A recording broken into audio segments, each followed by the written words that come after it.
পূরণ হচ্ছে।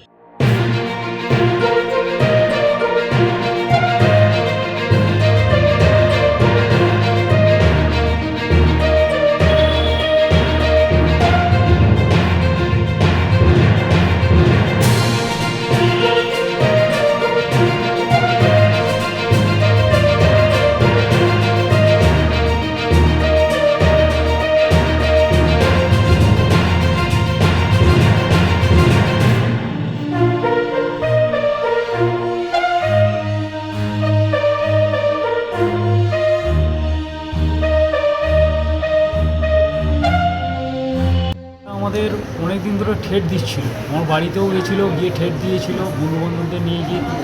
আর আজকে যেহেতু আমার ধরুন না মেয়ে ভানুমতিতে পড়ে, এইবার ও ঘোরাঘুরি করছিল, ঠিক আছে। এবার তারপরে হচ্ছে আমি যখন ওর বাবাকে ফোন করে বলি যে আপনার ছেলে এরকমভাবে কেন ঘোরাঘুরি করছে, বলছি আমার ছেলে, আমি বলছি তা বলে কি আমার মেয়ের স্কুলের সামনে, তারপরে বলে রেখে দিয়েছি। এবার ও ঘুরিয়ে আমাকে ফোন করে বলছে তোমার আজকে অবস্থা খারাপ করে দেবো।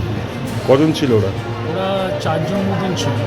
আপনার মেয়ে কি ছেলেগুলোকে ভালোবাসে? না না না, ভালোবাসা নয়, বন্ধুত্ব ছিল। আমাদের নীললাল খাই স্কুলে পড়তো, তখন থেকে বন্ধুত্ব ছিল। আমরা যখন জানতে পারি যে একটা মুসলিম ছেলে, তখন তারপর থেকে আমরা ওই স্কুল ছাড়িয়ে ভানুমতিতে ভর্তি করে দিয়েছি। তার সত্ত্বেও ওই যে সোহেল শেখ বলে যে ছেলেটি, ও আমার মেয়ের কিছুতেই ছাড়েনি।